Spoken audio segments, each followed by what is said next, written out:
We've got another beer from Polly's Brew Company based in North Wales. This is a Wai-iti Pale Ale, a part of their brand new Hop Studio range. But what's it going to be like? Keep watching to find out.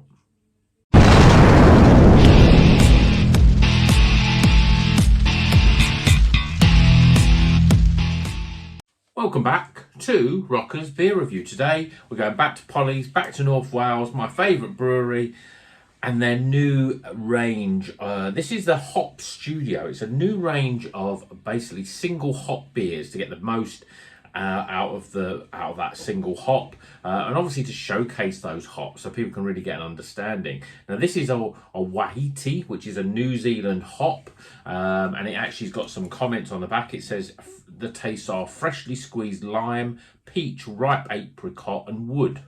Interesting. So it's a 5% pale ale. They've got quite a few of these. They've got IPAs and pale ales. I think most of them are actually IPAs. So there's a Talus IPA, there's a Strata IPA.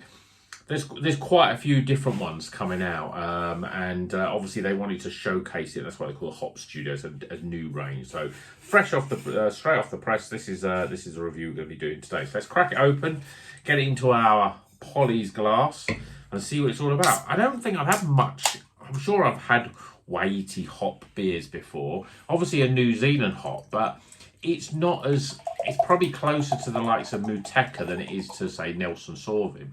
As I say, it's much more, by the description, stone fruity, but certainly beer in a glass, it looks like what you'd expect from a New Zealand style beer. I mean, it almost looks very much like an IPA. That's a custard coloured beer. We've literally got a finger sliver of head. I probably won't stick around for that long. Just off white, but lovely colour. Let's see what the aroma's like. Yeah, lots of lime in here in aroma. I wouldn't say I'm really picking up. There's a slight sort of twinge of that apricot. It's a very sort of strong, but it's very New Zealandy, you know. I wouldn't say it's quite as grapey or gooseberry as you get with Nelson Sauvin. It's a lot of lime, and there's a sort of stone fruit in the background, really. So let's see what it tastes like.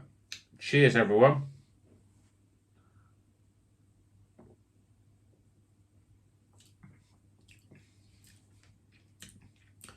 Yeah, I'm getting.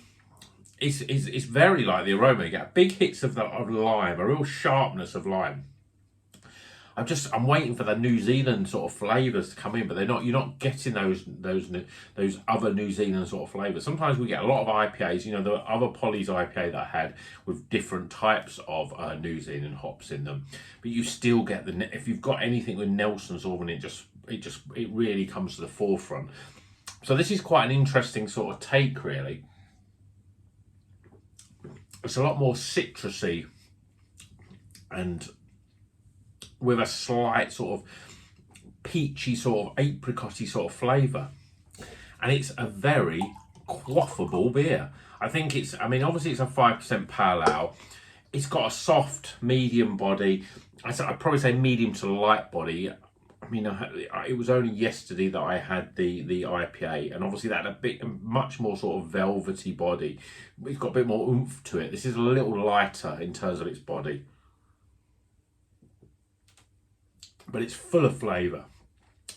Lots of citrusy flavours up front, mainly lime, but there's lemon in there. There's a subtleness of grapefruit as well. And then after you get that first hit, it sort of sits on the palate, and you've got this sort of juicy stone fruit sort of flavour. But it's a pale ale, so it's not overly sort of ripened stone fruits. There's no sort of dankness. It's still quite light in terms of that flavour. It's just about right, really. I mean, this is the sort of pale ale that you want to drink all the time. It just goes down really well. Yeah, I mean, the more I drink it, I think it's a little, although it doesn't look it, it's a little thin, I think, for me. There's a little zippiness of carbonation, but it makes it nice and refreshing. You get that big citrus sort of hit of refreshment, and I think it's still pretty good. I mean, I'd like to see this hop used in an IPA. I think that would be a real treat, really.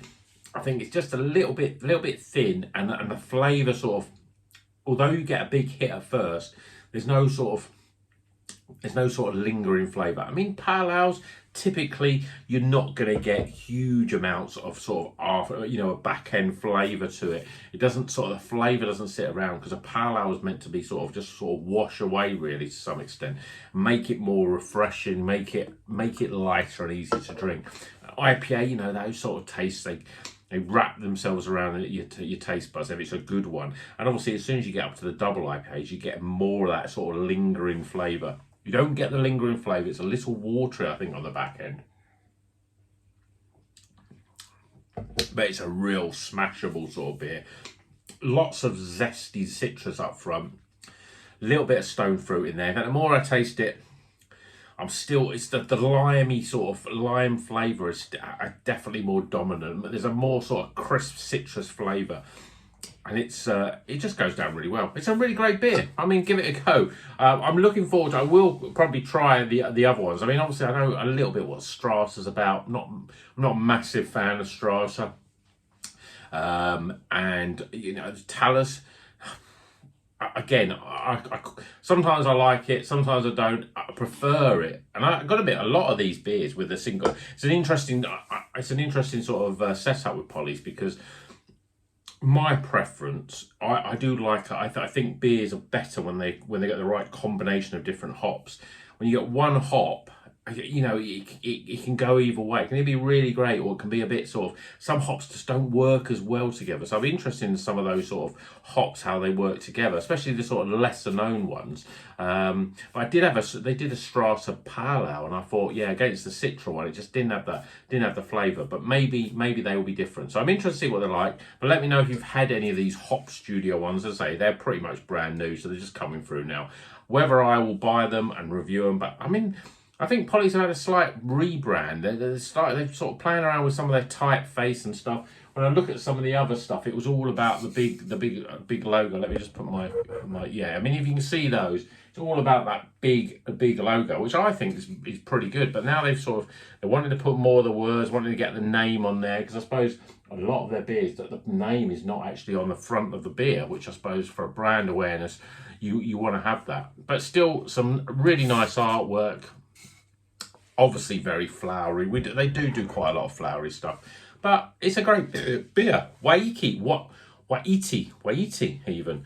Let me know what you think of that hop, if you've had it before. Any good examples, any good IPAs of that, because I definitely think I'd like to try it in an IPA. I think that'd be pretty good. But it's another good beer from Polly's, a smashable, not their best pale ale, not their best beer, but still very, very Polly's, very good. So let's get some scores.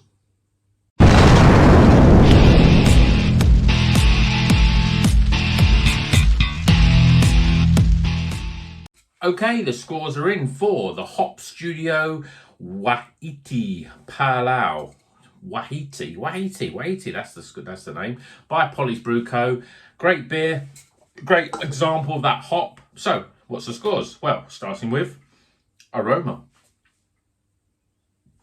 appearance, flavour, value for money, overall experience, and that gives, I don't think it's as high as a normal Polly's beer. It's still a recommended beer. Total score off, not too bad. So let me know in the comments what you think of this review. Tell me what you think of Polly's Brew Co. I mean, you can see the beers that I have here at the back. Just gonna have a little scope of them before that. I'm a massive fan of Polly's. This is a good beer, but not great. Not a great beer, I don't think.